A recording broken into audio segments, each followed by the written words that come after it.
The last mistake, mistake number 5, providing incomplete information in your pitch deck. Most of us has experience of going to a job interview. Usually you include the basic information in your resume, such as your name, address, contact, education, working experience, projects, and skills.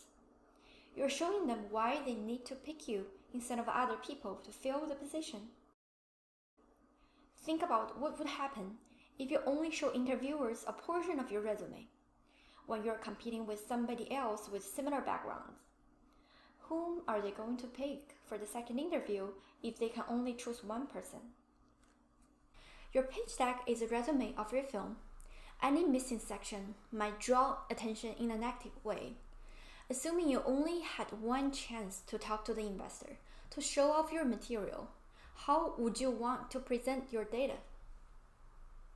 The goal is to provide clear, concise, and complete information. So before sending your pitch deck to investors, do your homework, research online, including all the information needed